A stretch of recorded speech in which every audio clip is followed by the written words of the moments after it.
Dance choreographer Satish கிருஷ்ணனோட இயக்கத்தில் Kavin, VTV Ganesh, பிரீத்தி அசராணி, தேவயானி, கௌசல்யா, சக்தி மற்றும் மிர்ச்சி விஜய் நடிப்பில் வெளியாகி இருக்க படம் தான் கிஸ். இந்த படத்தோட விமர்சனத்தை தான் இந்த வீடியோவில் பார்க்க போகிறோம்.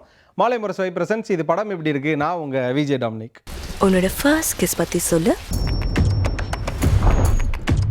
கிஸ் இந்த படத்தோட கதைக்களம் என்ன அப்படின்னு பார்த்தீங்கன்னா, ஒரு மியூசிஷியனாக இருக்கக்கூடிய கவினுக்கு ஒரு வரம் அல்லது சாபம், ஆற்றல், சக்தி அப்படின்னு எப்படி வேணால் சொல்லலாம், அப்படி ஒரு விஷயம் கிடைச்சிடுது. அது என்ன அப்படின்னு பார்த்தீங்கன்னா, தனக்கு முன்னாடி, அதாவது கவினுக்கு முன்னாடி யாராவது கிஸ் பண்ணிக்கிட்டாங்க அப்படின்னா அந்த கப்பலோட எதிர்கால வாழ்க்கை அவரோட கண்ணுக்கு தெரிய ஆரம்பிச்சிடும். அந்த எதிர்காலம்னா அப்படி அன்பால் கிஸ் பண்ணிக்கிற அந்த கப்பலோட எதிர்கால வாழ்க்கை அதே அளவு அன்போட இருக்கா, இல்லை பாதியில் அவங்களோட காதல் வந்து புட்டுக்கிட்டு போயிடுதா, இல்லை அவங்களுக்கு நடுவில் ஏதாவது ஆக்சிடென்ட் ஆகுதா அப்படிங்கிறது அவருக்கு தத்ரூபமாக தெரிய ஆரம்பிச்சிடும். அப்படி ஒரு வரம், சாபம், ஆற்றல் அப்படிங்கிற ஒரு விஷயத்தை அவர் பெற்றுட்டு வந்திருப்பாரு. காதல் பண்ணா ஃபர்ஸ்ட் தூக்கம் போகும், காசு போகும், மன நிம்மதி போகும், பாடி கண்டிஷன் போகும். இப்படி மற்றவங்களோட வாழ்க்கையை, அவங்களோட எதிர்காலத்தை பார்க்குற கவினுக்கு ஒரு கட்டத்தில் அவரோட எதிர்காலம் தெரிய ஆரம்பிச்சிடும்.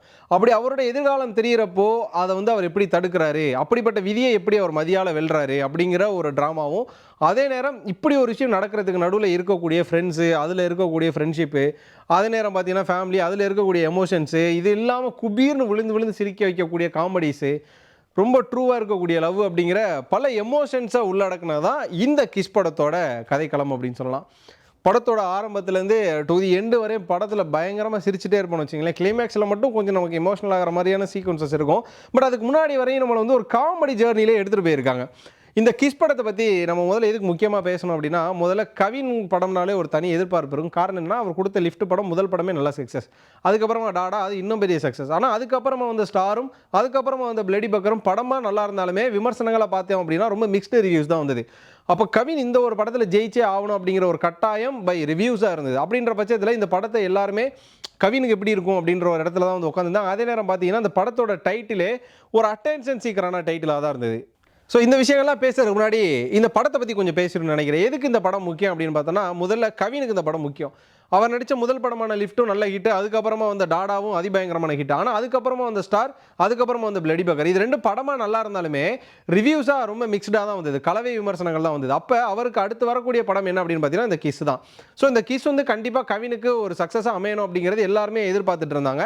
அதே நேரம் இந்த டைட்டில் அதுக்கு கொஞ்சம் கான்ட்ரவர்சியலாக அமைஞ்சது. காரணம் என்ன அப்படின்னு பார்த்தீங்கன்னா, கிஸ் அண்மையில் வரக்கூடிய படங்கள் எல்லாமே இந்த லிவிங் டுகெதர், அதுக்கப்புறம் வந்து கன்சீவ் ஆகிட்டா அந்த குழந்தைய கலைக்கிறது, இந்த காதல், இது மாதிரி கான்செப்ட்லேயே வருது. அது மட்டும் இல்லாமல் கவின் வந்து இந்த ஸ்டார் படத்தையும் இந்த பிளடி பக்கர் கூட ஒரு இடத்துல சேர்த்துடலாம். பட் இந்த ஸ்டார்லையுமே கொஞ்சம் லவ் வந்துடும் இல்லையா? ஸோ டாடாவாக இருக்கட்டும், லிஃப்டாக இருக்கட்டும், இது எல்லாத்துலேயுமே கவினோட கிளீஷே வந்து எண்ட் ஆஃப் த டே ஒரு எமோஷனல், ஒரு ஃபார்மல் லவ்க்குள்ள வந்துடுது. அப்போ இந்த கிஸ்ஸும் அதுக்குள்ளே தான் வருமா அப்படின்னு சொல்லி எதிர்பார்த்துட்டு இருந்தாங்க. ஸோ படம் போய் பார்க்குறப்பவுமே கிஸ், முத்தம், அப்போ இந்த படம் வந்து முத்தத்தை சேர்ந்ததாக தான் இருக்கும். அதிகப்படியாக முத்தம் கொடுத்துக்கிட்டே இருப்பாங்க.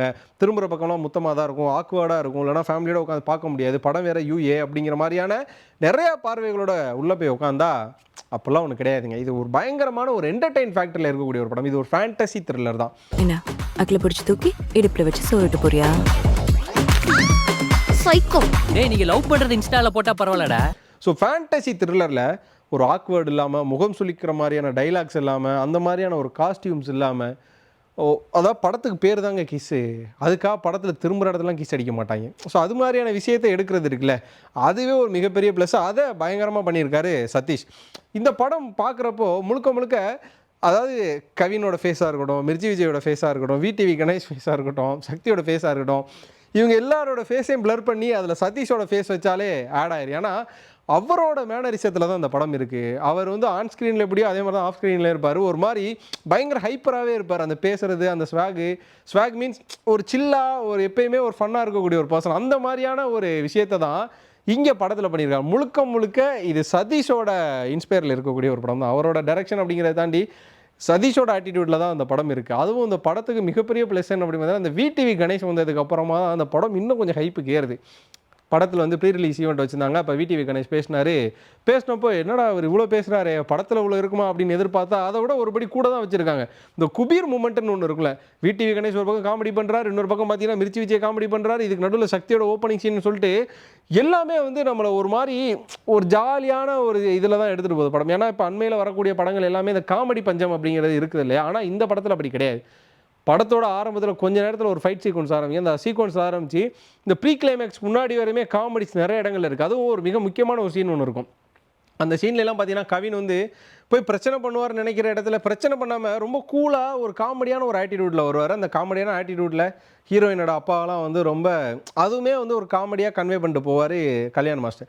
ஸோ இப்படி தான் வந்து இந்த படம் எப்படி சதீஷனை வந்து ஆரம்பத்துலேருந்து எண்டு வரையும் இப்படி ஒரு சீரியஸான கதையை ஒரு ஸ்மைலோட ஒரு லாஃபிங் தெரப்பியோட எடுத்திருக்காரு அப்படிங்கிற ஒரு விஷயம் இருக்கு இல்லையா, அதுதான் வந்து இந்த படத்துக்கு மிகப்பெரிய ப்ளஸ். சாமிநாதா வாயிலே என்னடா பாக்கு லைஃப்ல ஒரு விஷயத்துக்கு ஃபுல் ஸ்டாப் வச்சா அதோட விட்டுணும். அதே நேரம் இவ்வுலகம் வந்து மனிதர்களுக்கானது மட்டும் கிடையாது. இங்கே காதலோ காமமோ முத்தமோ இது மனிதர்களுக்கானது மட்டும் கிடையாது. அது வந்து மற்ற பிறவிகளுக்கும் மற்ற பிராணிகளுக்கும் அப்படிங்கிறது இருக்கும்ல. ஸோ அந்த ஒரு விதத்தில் இந்த படத்தில் நாய்க்கான ஒரு ஹைலைட் வச்சுருப்பாங்க. ஒரு நாய் வந்து இருக்கும். அந்த நாய் அடிபட்டோன்னே அந்த நாய் பெண்ணாய் அடிபட்டோன்னே அந்த பெண்ணாயை தேடி ஆண் நாய் வந்து ஹாஸ்பிட்டலுக்கு தேடி வர்றதா இருக்கட்டும். இந்த ஒரு விஷயத்தை கட் பண்ணி கிளைமேக்ஸில் ஒரு விஷயம் வச்சுருப்பார்.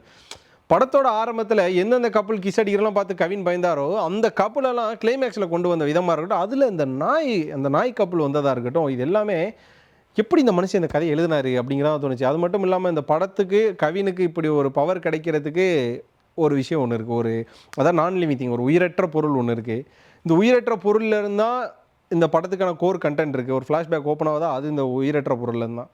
இந்த படத்தோட கிளைமேக்ஸாக அது இந்த உயிரற்ற பொருள்லேருந்து தான். அந்த படத்தோட டைட்டில் அதுவும் இந்த உயிரற்ற பொருள்லேருந்து தான் அப்படின்னு சொல்லி ஒரு நான் லிவிங் திங்கை வச்சு ஒரு ஃபேண்டசி கிரியேட் பண்ணி அதுக்குள்ளே வந்து ஒரு ஹிஸ்ட்ரியை கொண்டு வந்து அந்த ஹிஸ்ட்ரியிலேருந்து ஒரு விஷயத்தை எலவேட் பண்ணி அதை வேறு விதமாக கொடுத்த ஒரு விதமும் அதை வந்து ஒரு காமெடி ஆக்ஷன் ஒரு ஃபேண்டசி த்ரில்லராக கொடுத்த விதத்தில் சதீஷ் ஒரு டெபியூ டைரக்டராக பயங்கரம் பண்ணிட்டாருன்னு தான் சொல்லணும். படம் பார்த்தோன்னே எல்லாம் சொன்னதான் ஒரு டெபியூ டைரக்டர் மாதிரியே ஃபீல் ஆகலை. படம் வந்து ரொம்ப நல்ல ஃபீல் கொடுக்குது. டைலாக்ஸ்லாம் வந்து காமெடி டைலாக்ஸாக இருக்கட்டும், எமோஷனல் டைலாக்ஸாக இருக்கட்டும், எல்லாமே வந்து பார்த்தீங்க அப்படின்னா ஒரு மெச்சூர்டான டேரக்டர்கிட்ட இருக்கக்கூடிய ஒரு விஷயம் இருந்தது. படத்தோட ப்ரீ ரிலீஸ் ஈவெண்ட்டில் டிஓபி வந்து சொன்னார், ஜாலியாக படம் எடுத்துருக்கோம், எல்லாம் ஜாலியாக வந்து பார்த்துட்டு போங்கன்னு சொல்லி 2 வாரத்தில் முடிச்சுட்டு போயிட்டாரு. ஊர்ல இருக்கிற எல்லா லவர்ஸையும் வர வச்சு டிப்லாக் பண்ண வைக்கிறோம், அவங்க ஃபியூச்சரை அன்லாக் பண்ணி வைக்கிறோம். அப்போ நமக்கு என்ன தோணுச்சு அப்படின்னா, என்னடா வந்து 2 வாரத்தில் பேசிட்டு போயிட்டாரு. அந்த ப்ரீ ரிலீஸ் ஈவெண்ட் பார்க்குறப்பவே இந்த படம் அப்படி இப்படின்னு இருந்துச்சுன்னா இவங்களை வச்சு செய்ய போகிறாங்க அப்படிங்கிறது கன்ஃபார்ம் ஆச்சு. ஆனால் அந்த படம் பார்த்ததுக்கப்புறமா டிஓபியெல்லாம் பேசாமலே இருந்திருக்கலாம்.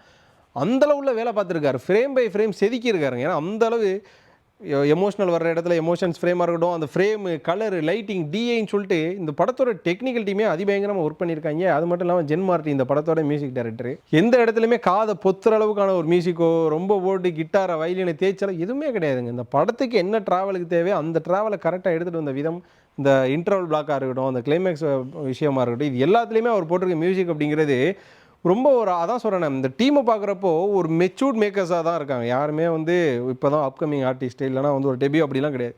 இங்கே கிஸ் அடிச்சா விஷுவல் வருதா?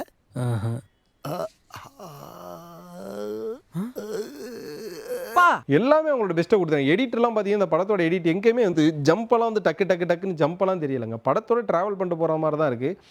ஓவராலாக பார்த்தீங்க அப்படின்னா கிஸ் ஒரு நல்ல ஒரு எமோஷ்னலான நல்ல ஒரு ஃபன் ஃபேக்டர் இருக்கக்கூடிய ஃபேமிலி ஆடியன்ஸ் ரசிக்கக்கூடிய ஒரு படம் ஸ்டார்ட் டு தி எண்டு வரையும் எங்கேயுமே முகம் சொல்லிச்சு பாதியில் எந்திரிச்சு போயிடுவோம், என்னடா கடுப்பாக இருக்குன்னு ஃபோன் நோன்ற அளவுக்கு இல்லாத ஒரு படம். தியேட்டரில் போய் பார்த்து ரசிக்க வேண்டிய ஒரு படம். இதெல்லாம் இந்த படத்துக்கு இருக்கக்கூடிய பாசிட்டிவ். நெகட்டிவ் அப்படின்னு சொல்கிற அளவு எதுவும் இல்லை. ஏன்னா வந்து சதீஷோட டெபியூ ஃபிலிம் அப்படின்றப்ப அவர் எவ்வளோ படங்கள் ஒர்க் பண்ணியிருப்பார், அதுலேருந்து எவ்வளோ விஷயங்களை கற்றுட்டு வந்து இங்கே பண்ணியிருக்காரு. ஒரு சில டீட்டெயில்ஸ் மட்டும் இன்னும் கொஞ்சம் எக்ஸ்ட்ரா கொடுத்துருக்கலாம். பட் அதை நம்ம யோசிக்கிற அளவு கூட இடம் கொடுக்காத அளவு இந்த படத்தை ட்ராவல் பண்ணி எடுத்துகிட்டு போகிற இந்த படத்துக்கு ப்ளஸ்ஸாக அமைஞ்சிருக்கு. ஸோ மைனஸ் அப்படிங்கிறது எதுவுமே இந்த படத்துக்கு கிடையாது. ஓவராலாக சொல்ல போனால் கீஸ் கவினுக்கு பிளடி பெக்கருக்கு அப்புறமா அதுக்கப்புறமா ஸ்டாருக்கு அப்புறமா நல்லா பேசப்படக்கூடிய ஒரு படமாக இருக்கும் அப்படிங்கிறதுல எந்த ஒரு சந்தேகமே கிடையாது. சக்தியாக இருக்கட்டும், மிர்ச்சி விஜயா இருக்கட்டும், VTV கணேஷாக இருக்கட்டும், இவங்களோட காமெடிஸ் நம்மளை இன்னும் ஒரு ஸ்டெப் வந்து எக்ஸ்ட்ரா எடுத்துகிட்டு போகுது அப்படின்னு தான் சொல்லணும். ரொம்ப நாள் கழித்து கௌசல்யாவை அதே எப்போ நம்ம வந்து விண்டேஜில் 90s பார்த்து ரசித்தோமோ அதே அழகோடு இங்கே காமிச்ச ஒரு விதம்லாம் வந்து இன்னும் to the core extraordinary to the film அப்படின்னு தான் சொல்லணும். ஓவராலாக கிஸ் படம் யாரெல்லாம் பார்த்தீங்க, உங்களுக்கு இந்த படம் எப்படிப்பட்ட தாக்கத்தையும் உங்களுக்கு எப்படியாப்பட்ட கருத்துக்களையும் கொடுத்தது அப்படின்றத கண்டிப்பாக கமெண்ட்டில் சொல்லுங்கள். இந்த வீடியோ பிடிச்சிருந்தா லைக் பண்ணுங்கள், ஷேர் பண்ணுங்கள். மறக்காமல் மாலை முரசு வைபை சப்ஸ்கிரைப் பண்ணிவிட்டு பக்கத்தில் இருக்க பெல் ஐக்கானை கிளிக் பண்ணிக்கோங்க.